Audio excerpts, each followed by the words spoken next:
Tea with milk is a common household beverage in almost every Kenyan home. Even in events and gatherings, there is likely to be flasks and flasks of tea. But for 40% of Kenyans, they do not tolerate milk well. Milk causes more discomfort than satisfaction.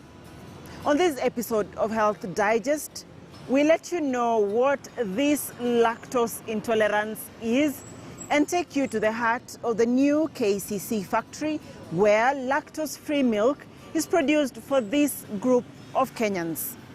I'm Dr. Masi Korir, and this is Health Digest.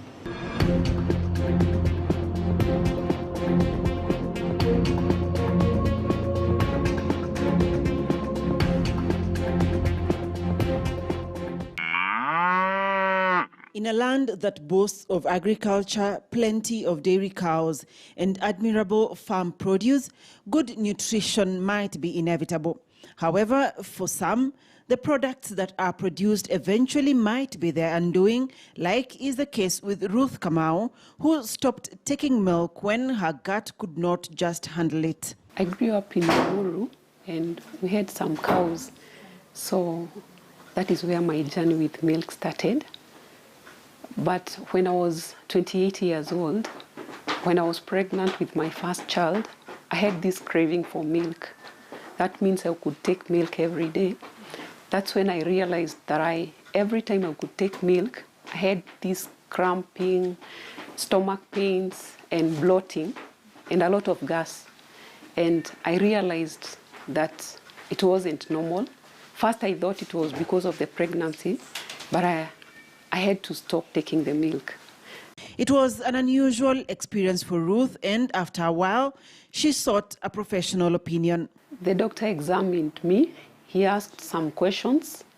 Then he told me that I'm lactose intolerant. Lactose intolerance, which is estimated to affect about 75% of people around the world, gives people with this varying digestive challenges when they take in dairy products. When I don't take the milk, it was normal. I didn't have any problem with my stomach. But after taking the milk, between 30 minutes and 2 hours, I would feel a lot of gas in my stomach, bloating, sometimes stomach pain, and at times I would even diarrhea.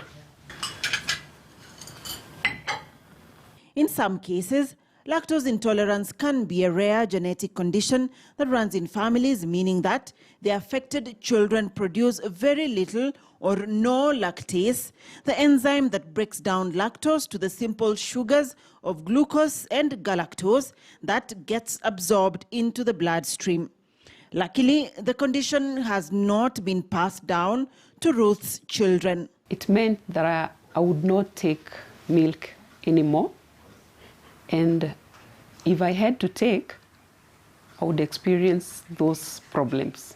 When the lactose is not broken down in the small intestine, it moves along the gut to the colon where it causes symptoms of intolerance. It was very easy for me to realize because, you see, I was pregnant, I had craving for milk, so it was very much easier to identify what was the problem.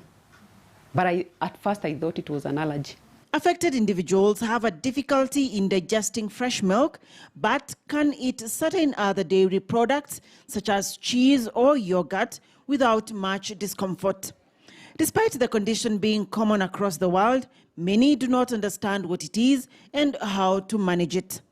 In fact, the first time to hear of lactose intolerance was that time I had the problem. I had never heard of it before. So many people don't know about it. Anton Omondi, a game developer, has also had his fair share of being lactose intolerant. Unlike Ruth, he has developed at an early age, denying him some joys of childhood.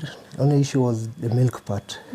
Yeah, that was the big challenge. But yeah, childhood was good, had a bit of fun, until it came to times when you have to go to a place where there's like a gathering.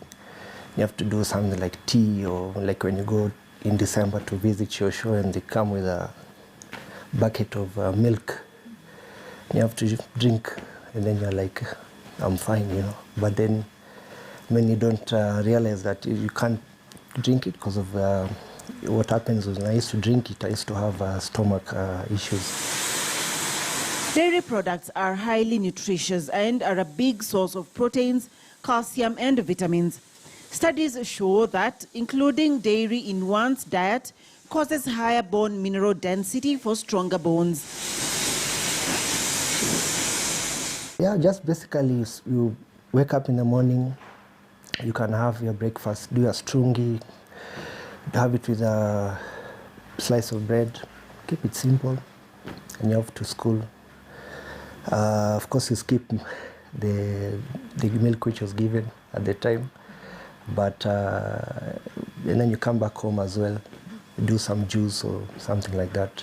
As a child, keeping off the milk that he thought was the source of his discomfort was not an easy task for Anton. When I was young, especially primary school, the boiled milk, maziwa chamsha, used to be a disaster. So I tried to avoid that. So, so every time I took it, I realized that when guests didn't know what the issue was initially. Maybe they thought to something else that I'd eaten as a kid. Maybe the girl I was running around and maybe I'd eaten something else that upset my stomach. But later on we got to find out that it was actually, I was actually lactose intolerant. Anton and Ruth agree on one thing, that many people are not aware of the condition and at times confuse it for an allergy. Just because of friends and relatives, you get exposure to know what that is. But of course, initially, when you don't take it, guys think, of course, you have some, you're trying to be special because you're not taking milk. But even I myself was skeptical. But then over time, because what happens, circumstance change, and you realize that, you just have to start, trying to narrow in into what the issue is. And then we found out, I talked to friends, relatives, and then from there, then I got to do a bit of my own research. And this is a bit later in life, and I got to find out, this was the main issue. Although personally I'd stopped, I wasn't taking dairy products, but later is when I got to find out about the issue about the thing about being lactose intolerant. Symptoms usually vary from one person to another. The most common ones being bloating, abdominal cramps, and diarrhea. This is brought about as a result of the lactose that reaches the colon, which is then fermented by the bacteria in the gut and forms short-chain fatty acids and gases. You feel like there's a tornado in your stomach, it's not going to be easy from there. So just the further you kept away, and every time it was something that was. It's one of those things you minus. First you minus this, then you find out it's not the issue, then you minus that, then you find out it's not the issue, then later on you realize it's actually the milk. Stomach issues are a big problem there. Belinda Otieno, a consultant nutritionist, explains what lactose intolerance is and how to differentiate it from an allergy to milk proteins. Lactose intolerance is the inability of one's body to digest lactose, which is milk sugar or the carbohydrate in milk. So what happens usually is the lactose is supposed to be, there's an enzyme called lactase, which is supposed to break down the lactose into glucose and galactose. Then the glucose and galactose is absorbed into our bloodstream to give us the energy. But in most cases, you find that if you're missing the lactase enzyme, then you get the intolerance. Some people who experience lactose intolerance usually fail to make enough lactase enzyme to digest the lactose. Usually for the symptoms to occur, it means that you've taken a product or a food that has, it's a dairy product. So what actually happens to the body is, say in the first 20 minutes after you've consumed the food, then you start getting the symptoms. The symptoms will vary. For some people, they'll be bloating. Some will get diarrhea. In some cases, people will vomit. You can even get stomach cramps. So it is just gradual, and it depends on the person. Then the other thing is the severity also. It depends also on the severity. But in general, you just get it more of a discomfort, but can be painful and can usually occur with different products. In adulthood, lactose intolerance occurs gradually in most people, though some individuals are being able to sustain lactase production in the small intestine and the ability to digest lactose throughout life. We are all born with the lactase enzyme, but it depends on how now you get the intolerance. So what happens is we have the 3 types of lactose intolerance. One, we have the primary intolerance, which is more associated with aging. So as we age, then the lactose in our body, our lactose enzyme in our bodies will decrease because we start consuming other foods. So when you consume other foods, the lactose enzyme is also produced in minimal. And as you age also, it decreases with time. Number 2, we have the secondary lactose intolerance. Secondary lactose intolerance will come about either, it is usually like, say for example, you went for surgery, or if you have Crohn's disease or you have celiac disease, meaning that now the lactose in your body is not being produced. Then now you get the intolerance. But the good thing about it is, as you get out of the disease, or if it is managed well, then you can still be able to take the dairy products. It is rare to see children under the age of 5 being lactose intolerant. Mutations that cause congenital lactase deficiency are believed to interfere with the function of lactase, causing affected infants to have a severely impaired ability to digest lactose in breast milk or formula. 3, we have the congenital or developmental lactose intolerance, whereby, say for example, if an infant is born prematurely, before the 34 weeks, the lactose in the lactase enzyme has not been fully developed in the small intestines. So with that, what happens is, if we are to introduce even the mother's milk, the child will react to it. And then what happens is, because now they start having the symptoms that are related to the intolerance, they can experience diarrhea, they can get vomiting, they can get dehydration, and that can lead to death. And then now with that one, with also the developmental, in some cases you find that it can also be on the inherited side. Now say for example, you're born, but you cannot withstand the dairy product or even your mother's milk, the mother's milk. So it can also be genetical, and it means we are missing a certain chromosome which is associated with it. So what happens from generation to generation, you still get the same problem. Lactose intolerance and a dairy allergy may sound familiar and even present with some common symptoms. According to Belinda, lactose intolerance will usually involve the digestive system, while an allergy will involve the immune system, and symptoms are varied, including rashes. An allergy usually is a reaction. It is more on a reaction. If you consume something that your body cannot process, then with the allergies, it is quite immediate, such that if you're allergic, say, to example, to milk, if you're allergic to milk, then immediately you start getting maybe hives, respiratory distress, you get rashes immediately, or your body swells in a certain way. But with the intolerance, I can be intolerant to one dairy product, but I can still accommodate another one. Say, for example, the people who can't take milk, but if they go for yogurt, which is processed using the live cultures, then they're able to accommodate that. They can take butter and they're okay with that. But with the allergy means that you'll always forever be allergic to it. And we won't be able to get a cure for it, because with allergies, we only have to ensure that you stay out of the product that you're allergic to. But with the intolerance, it means we can accommodate it. We can get a treatment for it, but it is not curable. But once you understand how your body reacts to certain dairy products, then you're able to push them aside. Avoiding dairy products entirely will deny one of rich sources of nutrients, such as calcium, but one can still have a healthy diet despite these challenges. Milk is rich in calcium. So the calcium helps us with the development of strong and healthy bones. If you are not taking enough calcium, then we have two cases where you can either get osteopenia, which is the thinning of the bones, or you can get osteoporosis, where your bones are weak and they can break at any given time.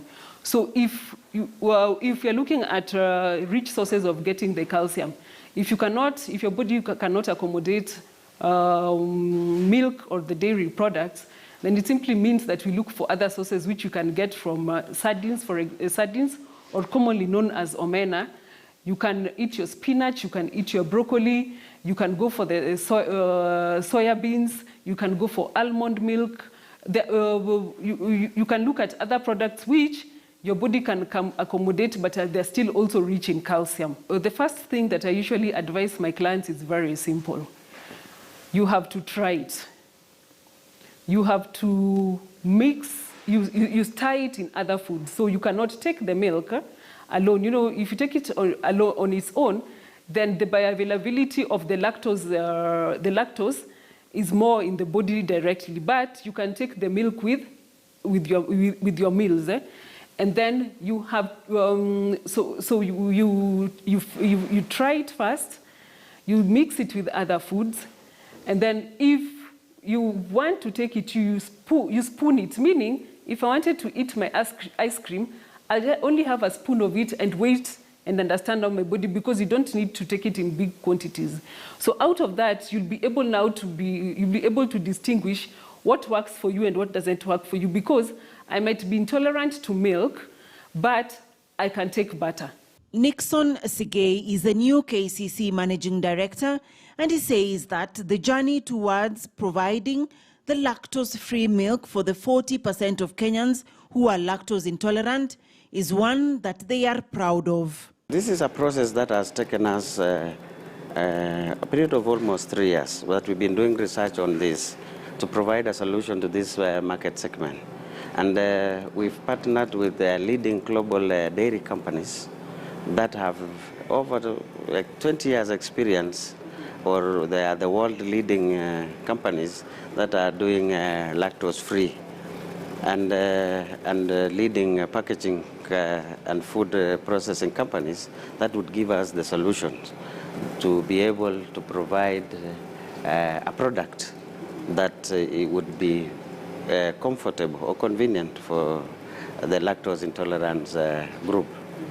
And this is a journey that we've done for the last 3 years, and finally we have a product that we can comfortably say it is a good solution, the first of its kind in the region. And so what did it take for you as an organization to actually bring this technology here and make sure that you have a product that is well received by the market? Yes. Of course, you realize one of the things that New KCC for the last 3 years has been doing is the modernization program. And through the modernization program, the latest technology in terms of packaging machines that we've actually put in place has given us that leeway to be able to diversify into our product range.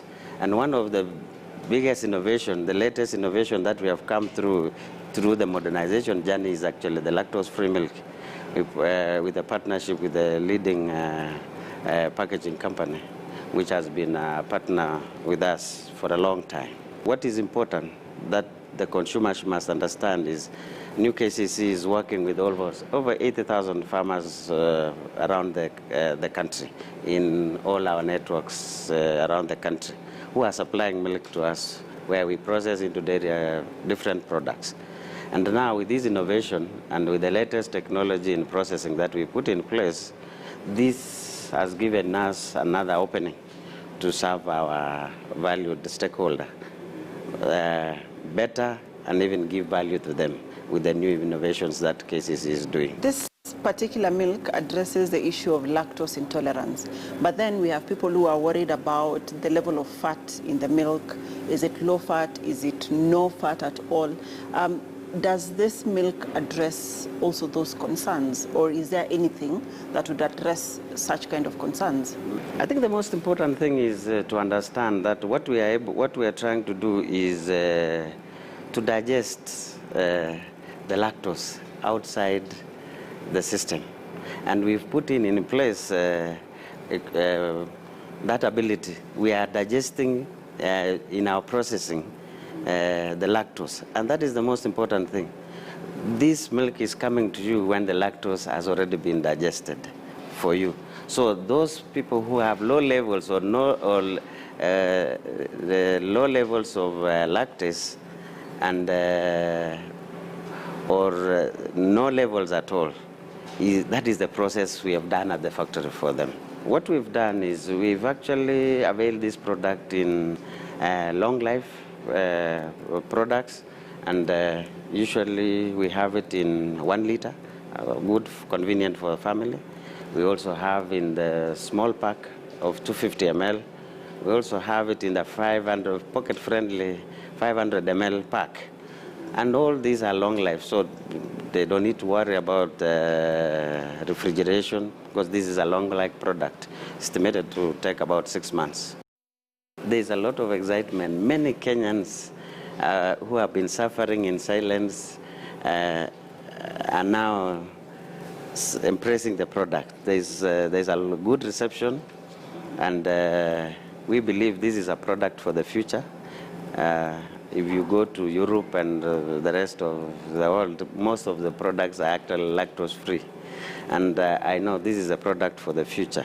As New KCC, there's a lot of excitement, and many people are now happy that they can once again take their milk without the discomfort of bloating, and having all those other challenges. I want to take this opportunity, of course, to encourage the Kenyans who have challenges in taking milk to try this product. This is a product that loves you. Yeah, this is the best technology that in the dairy industry within the region that New KCC has come up with. Well, we will be availing this lactose-free in different products, like the fat-free. We will now be producing a fat-free, lactose-free milk to take care of that segment who are conscious about their fats, but also conscious about their intolerance, so that at least we can have a product that is suitable for them. Also, in the fermented products, the mala and the yogurts, we'll also be providing a solution to these clients or group that enjoy their yogurts and mala, but they are having challenges with digesting lactose. So in the coming days, we'll be providing lactose-free yogurt, lactose-free mala. Still to come is the production of this lactose-free milk. And on Doctor's Diary is a story of Dr. Susan Karanja, one of Kenya's very few female neurosurgeons.